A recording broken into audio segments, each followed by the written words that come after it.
अमूल्या, मैं 10वीं कक्षा में पढ़ती हूँ। इंटरनेट क्रांति पाठ पढ़ाती हूँ। आज का युग इंटरनेट युग है। बड़े बूढ़ों से लेकर छोटे बच्चों तक सब पर इस इंटरनेट क्रांति का असर पड़ा है। एक दिन रोहन स्कूल से लौटते ही इंटरनेट के संबंध में अपने दोस्तों के बीच हुई चर्च के बारे में अपने बाबूजी से कहने लगा। तब उन्होंने कहा कि इंटरनेट के उपयोग से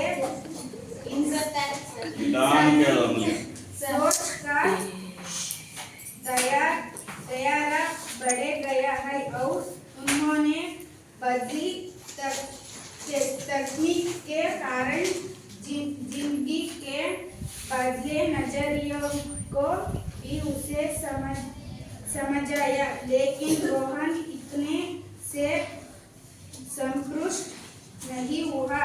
वह इंटरनेट के बारे में विस्तृत जानकारी पाना चाहता था। बाबूजी इतना ही जानते थे कि इंटरनेट एक तरह से विश्वव्यापी कंप्यूटरों का अंतर्जाल है, जिसका वजह से पूरे विश्व का विस्तार एक गांव का सा छोटा हो गया है। इसलिए उन्होंने रोहन को सुझाव दिया कि वह अपने कंप्यूटर शिक्षक से पूछताछ करे। मेरा नाम वेदावती एचएम 10वीं कक्षा में पढ़ रही है। पाठ के बारे में इंटरनेट क्रांति पाठ के बारे में पढ़ सकती है। इंटरनेट क्रांति ಇಂದಿನ ಯುಗ ಇಂಟರ್ನೆಟ್ ಯುಗವಾಗಿದೆ. ಹಿರಿಯರು ವೃದ್ಧರಿಂದ ಹಿಡಿದು ಚಿಕ್ಕ ಮಕ್ಕಳವರೆಗೂ ಎಲ್ಲರ ಮೇಲೂ ಅಂತರ್ಜಾಲ ಕ್ರಾಂತಿಯ ಪ್ರಭಾವವಾಗಿದೆ. ಒಂದು ದಿನ ರೋಹನ್ ಸ್ಕೂಲಿನಿಂದ ಮರಳಿ ಬರುವಾಗಲೇ ಅಂತರ್ಜಾಲದ ವಿಷಯವಾಗಿ ತನ್ನ ಸ್ನೇಹಿತರೊಂದಿಗೆ ನಡೆದ ಚರ್ಚೆಯ ಬಗ್ಗೆ ತನ್ನ ತಂದೆಗೆ ಹೇಳತೊಡಗಿದನು. ಆಗ ಅಂತರ್ಜಾಲದ ಉಪಯೋಗದಿಂದ ಮನುಷ್ಯನ ಯೋಚಿಸುವ ಕ್ಷೇತ್ರ ವಿಶಾಲವಾಗಿದೆ ಹಾಗೂ ಅವರು ಬದಲಾದ ತಂತ್ರಜ್ಞಾನದಿಂದ ಬದಲಾದ ಜೀವನದ ದೃಷ್ಟಿಕೋನದ ಬಗ್ಗೆಯೂ ಮಗನಿಗೆ ತಿಳಿಸಿದರು. ಆದರೆ ರೋಹನ್ ಇಷ್ಟರಿಂದಲೇ ಸಂತುಷ್ಟನಾಗಲಿಲ್ಲ. ಆತನು ಅಂತರ್ಜಾಲದ ಬಗ್ಗೆ ವಿಶಾಲವಾದ ಜ್ಞಾನವನ್ನು ಪಡೆಯಲು ಇಚ್ಛಿಸುತ್ತಿದ್ದನು. ಇಂಟರ್ನೆಟ್ ಒಂದು ರೀತಿಯಿಂದ ವಿಶ್ವವ್ಯಾಪ್ತವಾದ ಕಂಪ್ಯೂಟರ್ಗಳ ಅಂತರ್ಜಾಲವಾಗಿದೆ. ಇದರಿಂದ ಸಂಪೂರ್ಣ ವಿಶ್ವದ ವಿಸ್ತಾರವು ಒಂದು ಚಿಕ್ಕ ಊರಿನಂತೆ ಚಿಕ್ಕದಾಗಿದೆ. ಆದುದರಿಂದ ಕಂಪ್ಯೂಟರ್ ಶಿಕ್ಷಕರಿಂದ ಹೆಚ್ಚಿನ ಮಾಹಿತಿ ಕೇಳಲು ತಂದೆಯ ಮಗ ರೋಹನಿಗೆ ಸೂಚಿಸಿದರು. ಮರುದಿನ ರೋಹನ್ ತನ್ನ ಕಂಪ್ಯೂಟರ್ ಶಿಕ್ಷಕರಿಂದ ಇದರ ವಿಷಯವಾಗಿ ಪ್ರಶ್ನೆಯನ್ನು ಕೇಳುತ್ತಾನೆ. रोहन अपने कंप्यूटर शिक्षक से इसके बारे में स्कूल में प्रश्न पूछता है। रोहन, सर इंटरनेट का मतलब क्या है? रोहन, सर इंटरनेट का मतलब क्या है? इससे किस प्रकार की क्रांति हुई है? ರೋಹನ್, ಸರ್ ಇಂಟರ್ನೆಟ್ ಎಂದರೇನು? ಇದರಿಂದ ಯಾವ ರೀತಿಯ ಕ್ರಾಂತಿ ಉಂಟಾಗಿದೆ? शिक्षक, बड़ा अच्छा सवाल है। सुनो, इंटरनेट अनगिनत कंप्यूटरों के कई अंतर्जाल का एक दूसरे से संबंध स्थापित करने का जल है। आज इंसान के लिए खान पान जितना जरूरी है, इंटरनेट भी उतना ही आवश्यक हो गया है। ಶಿಕ್ಷಕ, ಒಳ್ಳೆಯ ಪ್ರಶ್ನೆ. ಕೇಳು, ಇಂಟರ್ನೆಟ್ ಅಸಂಖ್ಯಾತ ಕಂಪ್ಯೂಟರ್ಗಳ ಎಷ್ಟೋ ಅಂತರ್ಜಾಲಗಳ ಒಂದರ ಜೊತೆಗೆ ಇನ್ನೊಂದರ ಸಂಬಂಧ ಸ್ಥಾಪಿಸುವ ಜಾಲವಾಗಿದೆ. ಇಂದು ಮನುಷ್ಯನಿಗೆ ಊಟ ನೀರಿನಷ್ಟೇ ಇಂಟರ್ನೆಟ್ ಸಹ ಅವಶ್ಯಕವಾಗಿದೆ. अजीत, वहाँ कैसे सर? ಅಜಿತ್, ಅದು ಹೇಗೆ ಸರ್? शिक्षक, कुछ साल पहले दूर रहते रिश्तेदार या दोस्तों को कोई खबर देनी पड़ती तो हमें चिट्ठी लिखनी पड़ती थी या दूरभाष का उपयोग करना पड़ता था। इससे समय और पैसे दोनों का अधिक व्यय होता था। लेकिन इंटरनेट द्वारा पल भर में बिन ज्यादा खर्च किया कोई भी विचार हो, तीर चित्र हो, वीडियो चित्र हो, दुनिया के किसी भी कोने में भेजन मुमकिन हो गया है। तुम चाहो तो पूरे एक पुस्तकालय की किताबें के विषय को कम समय में कहीं भी भेज सकते हो। इंटरनेट आधुनिक जीवन शैली का महत्वपूर्ण अंग बन गया है। शायद इसके बिना संचार और सूचना दोनों ही क्षेत्र ठप पड़ जाते हैं। ಶಿಕ್ಷಕ ಕೆಲವು ವರ್ಷಗಳ ಹಿಂದೆ ದೂರದಲ್ಲಿರುವ ಸಂಬಂಧಿಕರು ಅಥವಾ ಸ್ನೇಹಿತರಿಗೆ ಏನಾದರೂ ಸುದ್ದಿ ಮುಟ್ಟಿಸಲು ಪತ್ರ ಬರೆಯಬೇಕಾಗಿತ್ತು ಅಥವಾ ದೂರ ಭಾಷೆಯನ್ನು ಉಪಯೋಗಿಸಬೇಕಾಗುತ್ತಿತ್ತು. ಇದಕ್ಕೆ ಸಮಯ ಮತ್ತು ಹಣ ಅಧಿಕ ಖರ್ಚಾಗುತ್ತಿತ್ತು. ಆದರೆ ಇಂಟರ್ನೆಟ್ ಮೂಲಕ ಜಗತ್ತಿನ ಯಾವುದೇ ಮೂಲೆಗೆ ಕ್ಷಣದಲ್ಲಿ ಹೆಚ್ಚಿಗೆ ಖರ್ಚಿಲ್ಲದೆ ಯಾವುದೇ ವಿಷಯ, ಚಿತ್ರ, ವಿಡಿಯೋ ಚಿತ್ರವನ್ನು ಕಳುಹಿಸಬಹುದು. ಬೇಕಾದರೆ ಒಂದು ಪೂರ್ಣ ಪುಸ್ತಕಾಲಯದ ಪುಸ್ತಕಗಳ ವಿಷಯಗಳನ್ನು ಕಡಿಮೆ ಸಮಯದಲ್ಲಿ ಯಾವ ಸ್ಥಳಕ್ಕೆ ಬೇಕಾದರೂ ಕಳುಹಿಸಬಹುದು. ಇಂಟರ್ನೆಟ್ ಆಧುನಿಕ ಜೀವನ ಶೈಲಿಯ ಮಹತ್ವಪೂರ್ಣ ಅಂಗವಾಗಿದೆ. ಇದು ಇಲ್ಲದೆ ಸಂಚಾರ ಅಥವಾ ಸೂಚನೆ ಎರಡು ಕ್ಷೇತ್ರಗಳು ಸ್ಥಗಿತಗೊಳ್ಳುತ್ತವೆ. नेहा सर इंटरनेट द्वारा और कौन सी मदद मिलती है? ನೇಹ ಸರ್, ಇಂಟರ್ನೆಟ್ ಮುಖಾಂತರ ಮತ್ತೆ ಯಾವ ಸಹಾಯ ದೊರೆಯುತ್ತದೆ?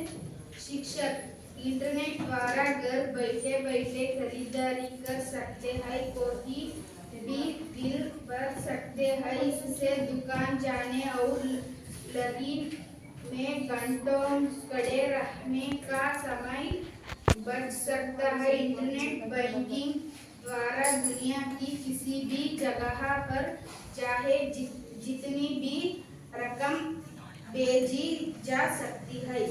ಶಿಕ್ಷಕ ಇಂಟರ್ನೆಟ್ ಮುಖಾಂತರ ಮನೆಯಲ್ಲಿಯೇ ಕುಳಿತುಕೊಂಡು ಖರೀದಿ ಮಾಡಬಹುದು, ಯಾವುದೇ ಬಿಲ್ಲನ್ನು ತುಂಬಬಹುದು. ಇದರಿಂದ ಅಂಗಡಿಗೆ ಹೋಗುವುದು, ಸಾರಿಗೆಯಲ್ಲಿ ಗಂಟೆಗಟ್ಟಲೆ ನಿಲ್ಲುವ ಸಮಯವನ್ನು ಉಳಿಸಬಹುದು. ಇಂಟರ್ನೆಟ್ ಬ್ಯಾಂಕಿಂಗ್ ಮುಖಾಂತರ ಜಗತ್ತಿನ ಯಾವುದೇ ಸ್ಥಳದಲ್ಲಿ ಎಷ್ಟೇ ಹಣವನ್ನು ಕಳುಹಿಸಬಹುದು. ಅಜಯ್ ಮತ್ತೆ शिक्षक और वीडियो कॉन्फ्रेंस द्वारा एक जगह बैठकर दुनिया के कोई देशों के प्रतिनिधियों के साथ 8-10 दूरदर्शन के पर्दे पर चर्चा कर सकते हैं। एक ही कमरे में बैठकर विभिन्न देशों में रहने वाले लोगों के साथ विचार विनिमय कर सकते हैं। ಶಿಕ್ಷಕ ಮತ್ತೆ ಕಾನ್ಫರೆನ್ಸ್ ಸಭೆಯಲ್ಲಿ ಒಂದು ಸ್ಥಳದಲ್ಲಿ ಕುಳಿತು ಜಗತ್ತಿನ ಎಷ್ಟೋ ದೇಶಗಳ ಪ್ರತಿನಿಧಿಗಳ ಜೊತೆಗೆ 8-10 ದೂರದರ್ಶನದ ಪರದೆಯ ಮೇಲೆ ಚರ್ಚಿಸಬಹುದು. ಒಂದೇ ಕೋಣೆಯಲ್ಲಿ ಕುಳಿತು ಬೇರೆ ಬೇರೆ ದೇಶಗಳಲ್ಲಿ ಇರುವ ಜನರ ಜೊತೆಗೆ ವಿಚಾರ ವಿನಿಮಯ ಮಾಡಿಕೊಳ್ಳಬಹುದು. अंजलि सर, क्या इंटरनेट की सहायता से बेरोजगारी को मिटा सकते हैं? ಅಂಜಲಿ ಸರ್, ಇಂಟರ್ನೆಟ್ ಸಹಾಯದಿಂದ ನಿರುದ್ಯೋಗವನ್ನು ನಾಶ ಮಾಡಬಹುದೇ? शिक्षक हाँ, जरूर। भारत में आईटी इंफॉर्मेशन टेक्नोलॉजी और ITES information technology enabled services संस्थाओं का प्रवेश इंटरनेट से संभव हुआ है। इनसे अनगिनत लोगों को रोजगार मिला है और सिर्फ हमारे देशों में ही नहीं, कई देशों की आर्थिक स्थिति में भी सुधार हुआ है. ಶಿಕ್ಷಕ ಹೌದು, ಭಾರತದಲ್ಲಿ ಐಟಿ ಮತ್ತು ITES ಸಂಸ್ಥೆಗಳ ಪ್ರವೇಶ ಇಂಟರ್ನೆಟ್ನಿಂದಲೇ ಸಾಧ್ಯವಾಗಿದೆ.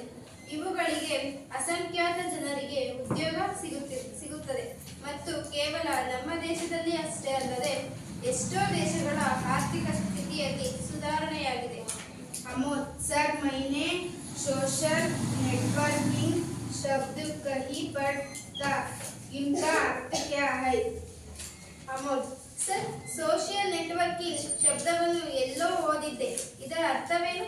शिक्षक सोशल नेटवर्किंग एक क्रांतिकारी खोजो है जिसने दुनिया भर के लोगों को एक जगह पर ला खड़ा कर दिया है। सोशल नेटवर्किंग को कहीं सही साइट्स है जैसे फेसबुक, अर्कुट, ट्विटर, लिंक्डइन आदि। इन साइटों के कारण देश विदेश के लोगों की रहना सहना, वेशभूष, खान पान के अलावा संस्कृति, कला आदि का प्रभाव शीघ्र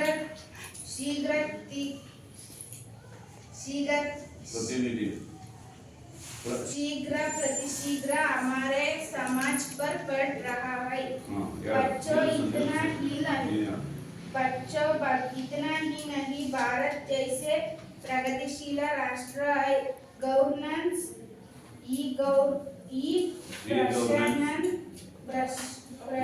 प्रशासन द्वारा बदलाव लाने की कोशिश कर रहे हैं। ಶಿಕ್ಷಕ ಸೋಷಿಯಲ್ ನೆಟ್ವರ್ಕಿಂಗ್ ಒಂದು ಕ್ರಾಂತಿಕಾರಕ ಶೋಧನೆಯಾಗಿದೆ. ಇದು ಜಗತ್ತಿನಲ್ಲಿಯ ಜನರನ್ನು ಒಂದು ಸ್ಥಳದಲ್ಲಿ ನಿಲ್ಲಿಸಬಹುದು. ಇದರ ಅನೇಕ ಕ್ಷೇತ್ರಗಳಾಗಿವೆ. ಫೇಸ್ಬುಕ್, ಟ್ವಿಟ್ಟರ್, ಲಿಂಕ್ಡ್ಇನ್ ಮುಂತಾದವುಗಳು. ಈ ಸೈಟ್ಗಳ ಕಾರಣದಿಂದ ದೇಶ ವಿದೇಶಗಳ ಜನರ ಜೀವನ, ವೇಷಭೂಷಣ, ಆಹಾರಗಳನ್ನು ಅಲ್ಲದೆ ಸಂಸ್ಕೃತಿ, ಕಲೆ ಮುಂತಾದವುಗಳ ಪ್ರಭಾವ ಅತಿ ಶೀಘ್ರವಾಗಿ ನಮ್ಮ ಸಮಾಜದ ಮೇಲೆ ಬೀರುತ್ತದೆ. ಮಕ್ಕಳೇ, ಇಷ್ಟೇ ಅಲ್ಲ, ಭಾರತದಂತಹ ಪ್ರಗತಿಶೀಲ ರಾಷ್ಟ್ರ ಈ ಗವರ್ನೆನ್ಸ್ ಮೂಲಕ ಬದಲಾವಣೆ ತರುವ ಪ್ರಯತ್ನ ಮಾಡುತ್ತದೆ. रजत, ई गवर्नेंस क्या होता है सर? ರಜತ್, ಈ ಗವರ್ನೆನ್ಸ್ ಎಂದರೇನು ಸರ್?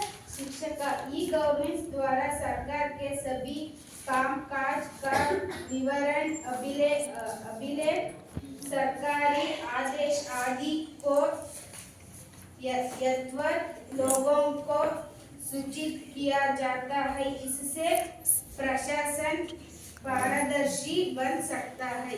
ಶಿಕ್ಷಕ, ಈ ಗವರ್ನೆನ್ಸ್ ಮೂಲಕ ಸರ್ಕಾರದ ಎಲ್ಲಾ ಕೆಲಸ ಕಾರ್ಯಗಳ ವಿವರಣೆ, ಸಂಗ್ರಹಣೆ, ಸರ್ಕಾರಿ ಆದೇಶ ಮುಂತಾದವುಗಳನ್ನು ಹಾಗೆಯೇ ಜನರಿಗೆ ಸೂಚನೆ ಕೊಡಲಾಗುತ್ತದೆ. ಇದರಿಂದ ಆಡಳಿತ ಪಾರದರ್ಶಿಯಾಗಬಹುದು. आदेश सर, तब तो इंटरनेट समाज के लिए एक बहुत बड़ा वरदान साबित हुआ। ಆದೇಶ ಸರ್, ಹಾಗಾದರೆ ಇಂಟರ್ನೆಟ್ ಸಮಾಜಕ್ಕೆ ಒಂದು ಅತ್ಯಂತ ಒಳ್ಳೆಯ ವಾರದಾನದಂತೆ ಸಿದ್ಧವಾಗಿದೆ. शिक्षक इंटरनेट सचमुच एक वरदान है। उसने जीवन के हर क्षेत्र में अपना कमाल दिखाया है। जैसे चिकित्सा, कृषि, अंतरिक्ष ज्ञान, विज्ञान, शिक्षा आदि। यहाँ तक कि देश के रक्षा दलों की कार्यवाही में इंटरनेट का बहुत बड़ा योगदान है।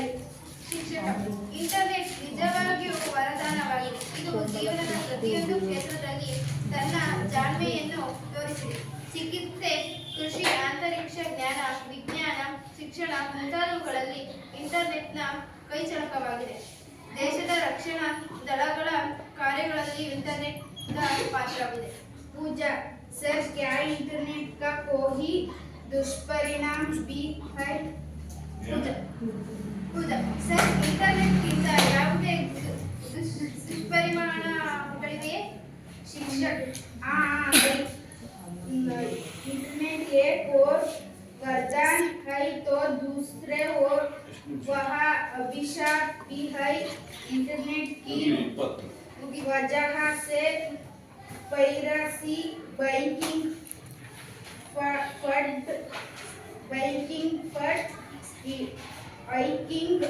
सूचन खबरों की चोरी आदि बढ़ी रही है। मुफ्त वेब सहित चैटिंग आदि से युवा पीढ़ी है नहीं बच्चों भी इंटरनेट की पाबंद बाहों के पास में फंसे हुए हैं। इससे व्यक्ति का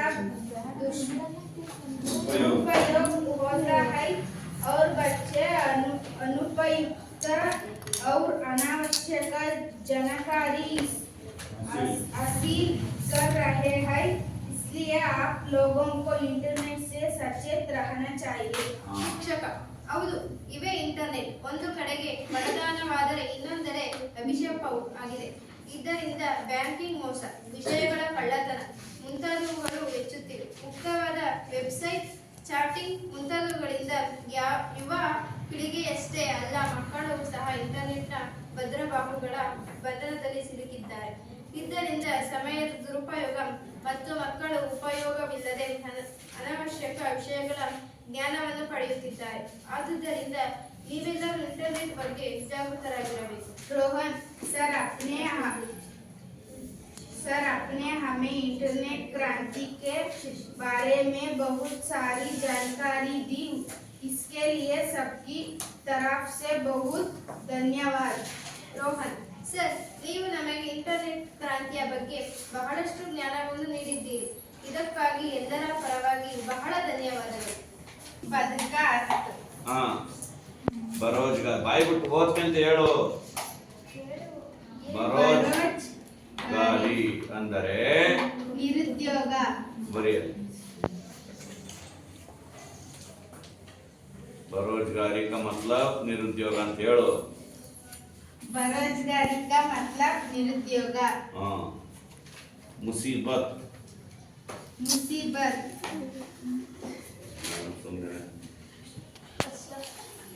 मुसीबत का अर्थ कष्ट.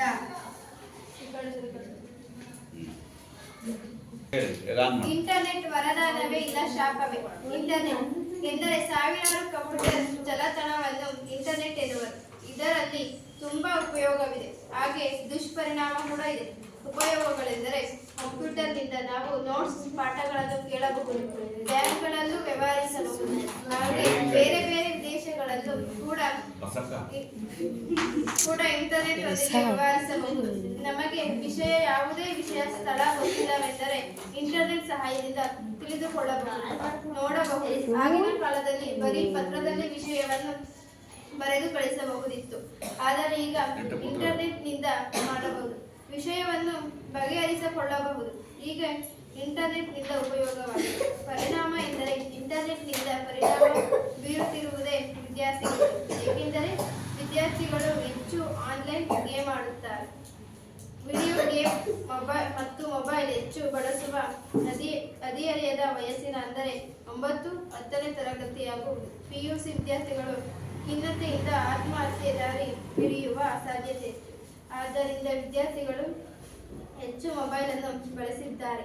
ಹೀಗೆ ಆಗುತ್ತದೆ. ಇಂಟರ್ನೆಟ್ನಿಂದ ವಿದ್ಯಾರ್ಥಿಗಳು ಕೆಟ್ಟ ವಿಷಯ ತಿಳಿದುಕೊಳ್ಳುತ್ತಾರೆ. ಅತಿಯಾಗಿ ಮೊಬೈಲ್ ನೋಡುವುದರಿಂದ ಕಣ್ಣಿನ ಮೇಲೆ ಪರಿಣಾಮ ಬೀರುತ್ತದೆ.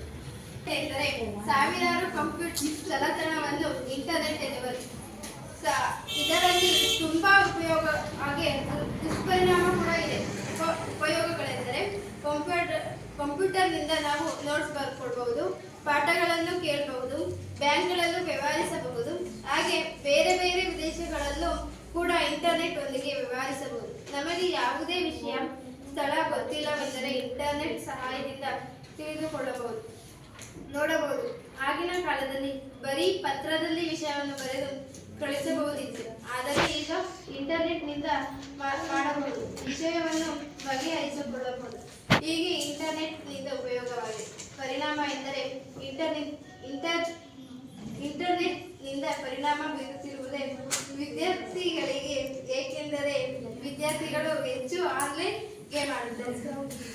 ವಿಡಿಯೋ ಗೇಮ್ ಮತ್ತು ಮೊಬೈಲ್ ಹೆಚ್ಚು ಬಳಸುವ ಹದಿಹರೆಯದ ವಯಸ್ಸಿನ ಅಂದರೆ 9 ಮತ್ತು 10ನೇ ತರಗತಿ ವಿದ್ಯಾರ್ಥಿಗಳು ಖಿನ್ನತೆಯಿಂದ ಆತ್ಮಹತ್ಯೆ ದಾರಿ ಹಿಡಿಯುತ್ತಿದ್ದಾರೆ ಸಾಧ್ಯತೆ ಹೆಚ್ಚು. ಆದ್ದರಿಂದ ವಿದ್ಯಾರ್ಥಿಗಳು ಹೆಚ್ಚು ಮೊಬೈಲ್ ಅನ್ನು ಬಳಸಿದ್ದಾರೆ. ಹೀಗೆ ಆಗುತ್ತದೆ. ಇಂಟರ್ನೆಟ್ನಿಂದ ವಿದ್ಯಾರ್ಥಿಗಳು ಕೆಟ್ಟ ವಿಷಯ ತಿಳಿದುಕೊಳ್ಳುತ್ತಾರೆ. ಅತಿಯಾಗಿ ಮೊಬೈಲ್ ನೋಡುವುದರಿಂದ ಕಣ್ಣಿನ ಮೇಲೆ ಪರಿಣಾಮ ಬೀರುತ್ತದೆ. ನೀವು ಇಂಟರ್ನೆಟ್ ಕಡಿಮೆ ಉಪಯೋಗಿಸಿ.